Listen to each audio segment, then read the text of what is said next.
Hey everybody, I want to add a part 2 to my video on arguing in front of the kids. I think I sort of maybe briefly went over it, but I don't think I covered this aspect of it deep enough. And that is this.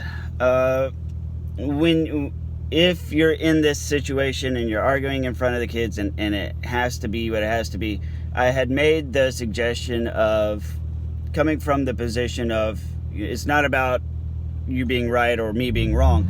It's not about that. It's about what the kids want, right?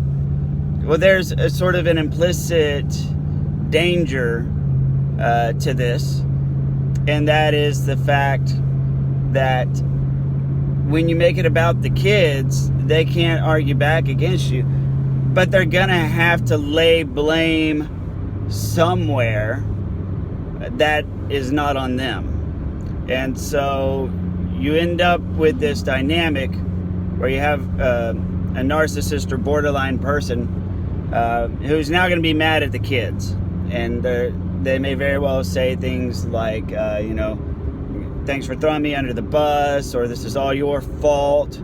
Of course you had to run and go tell your mother or father. Whose side are you really on? And they'll get mad at the kids, and they can take it out on the kids. And that is a very real, very possible scenario. I hesitate to say very likely because not everyone is created equal. But it's something for you to consider. Most definitely something for you to consider, and it's probably worth having a talk with your kids. You can't really, the first time it happens, they're going to be upset. As with all things kids, kids are very perceptive, they're very smart, they're resilient, they'll bounce back. As long as they're receiving a rational explanation, as long as they still have support, they can learn to integrate these unpleasant experiences and sort of understand the mechanics. What you cannot do is you can't really say something along the lines of, well, your mother or father, they have this personality disorder called narcissistic personality disorder, and possibly being comorbid with borderline personality disorder, blah, blah, blah. You don't want to throw clinical psychology terms at your kids. What you want to do instead is you want to say, now look, more times than not, your mother or father tends to take the position of I'm right and you're wrong, or they're going to take the position of you're wrong, so I am right. They're very flip-floppy. There's not a lot of room in the middle with them. So anytime that they get upset or mad, or if anything is ever their fault, they're going to go through the mental gymnastics required so that they can feel as if they are not at fault. And that is just the way their brain works. So understand, because in part one I talked about, it requires a little bit of pre-planning, and you have to have the conversation with your kids first to make sure that you fully understand their position, and you want to say, I just want to make sure I've got it right before I approach your mother or father with this. There is a chance of drama, and you really don't want to build up a whole lot of anxiety with the kids. Just say, look, I'm hoping things go smoothly. There's a small chance it won't. If it doesn't, then we need to have our ducks in a row on that as well. Don't worry about it. It won't affect you. And if it does affect you, this is why. And just understand, it can be unpleasant, but nothing in life is free. And we have to work hard for the things that we want. And sometimes the price we pay is, unpleasantries with parents. But if it's worth it, it's worth it. And you have to bite your lip. And sometimes there's a price of admission, and this is it. So you prepare your kids, and you prepare your kids for the potential blowback, and you tell them, I will most definitely fight for you as hard as I can.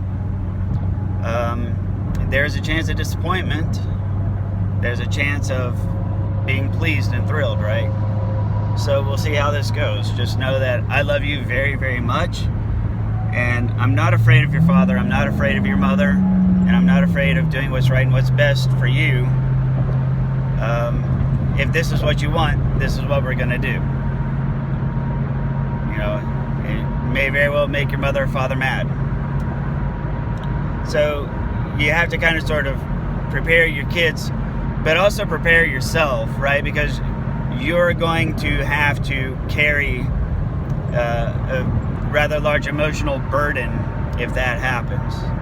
So it's very much for your sanity, but also the sanity of your kids that you do this.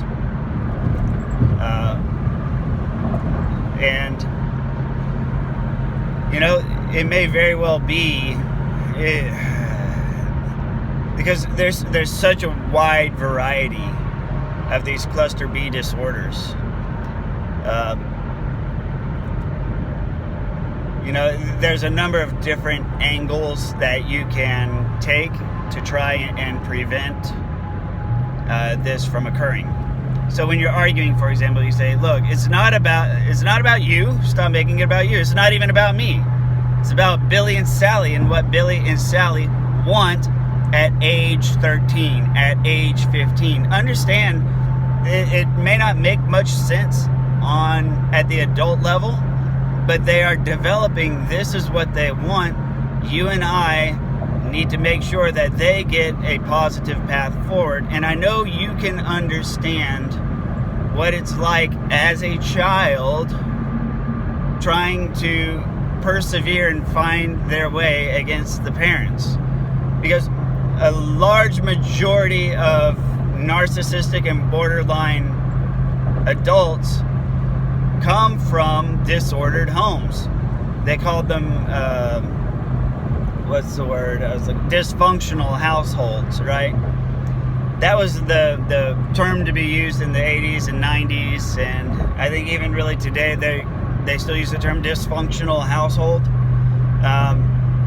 Dysfunctional households are really, at their core, disordered adults. And if you think about it, it makes a lot of sense. Disorder, meaning that you have personality traits that cause chaos and problems in your life. And dysfunctional, meaning the home is not able to function like a well-oiled machine that it should. Sorry, I had to burp. You know, it's not this well-oiled machine that it should be. It's not functioning like it should, so it's dysfunctional. Well, why is it dysfunctional? Well, because dad's a jerk, or mom's a crazy, irrational, illogical, emotional nightmare. These kinds of things.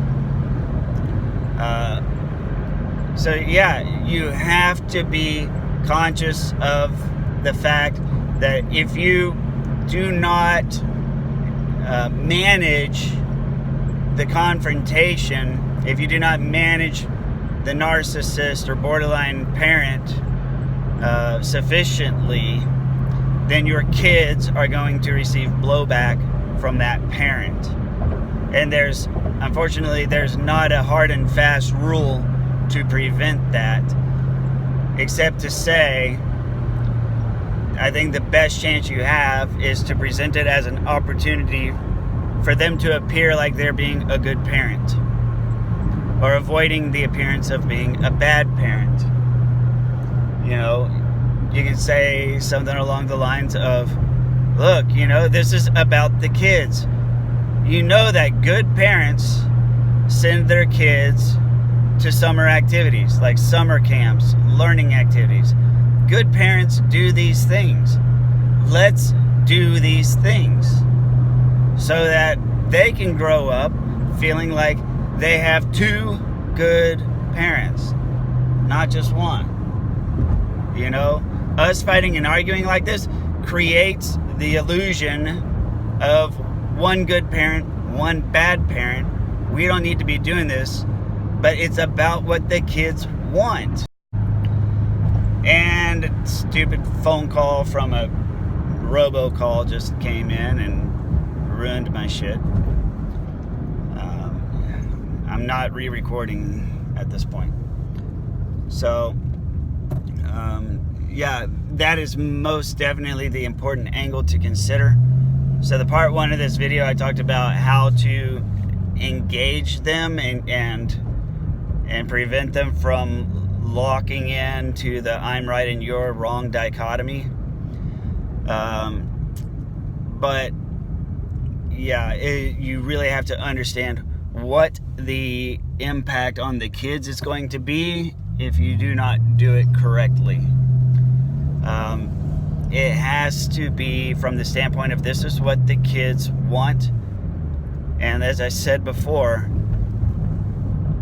we need to make sure that the kids do not grow up having the one good parent, one bad parent burned in their head.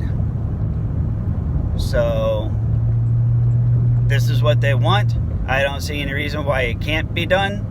If there are challenges on your side, I can do what I can to help. If I have challenges on my side, I'd really appreciate it if you would help.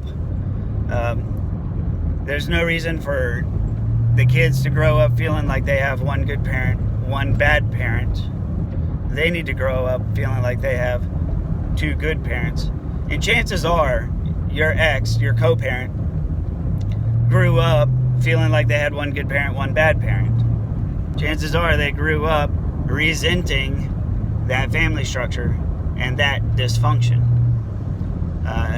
And chances are they're going to be trying to work things so that they look like the better parent than you. They don't want to appear like they are your equal. And you can even use that to your advantage. They say, look, even if you want to look better than me, I'm fine with it. You can look better than me. You can be the hero. I don't care. But this needs to happen for the kids. Because this is what the children want. It's not about what I want. Trust me, if this was about what I want, I wouldn't be here right now talking to you. I'd be on a beach drinking a pina colada.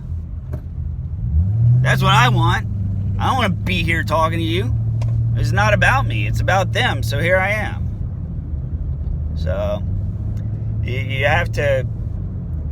There's so many different angles of attack because there's so many types of narcissists and comorbidities with narcissism that oftentimes you can't just appeal to the narcissistic part of their psyche. You're also having to work with a borderline side, an antisocial side if it's a man, and that's before you add in anything else like ADHD or OCD or ODD or MOUSC or YMCA. So it forever stacks up. You got to know what other disorders are in there, and they may not have enough traits to be called a disorder, but traits are traits. They're still sorted and organized into clusters and groups of clusters. So yeah, spend some time reading up on the DSM and on all the various personality disorders, all those traits of those disorders, and that can help you point your compass and get things moving in the right direction. So I hope this helps. Thank you very much. Please like, comment, or share, and I'll see you on the next video.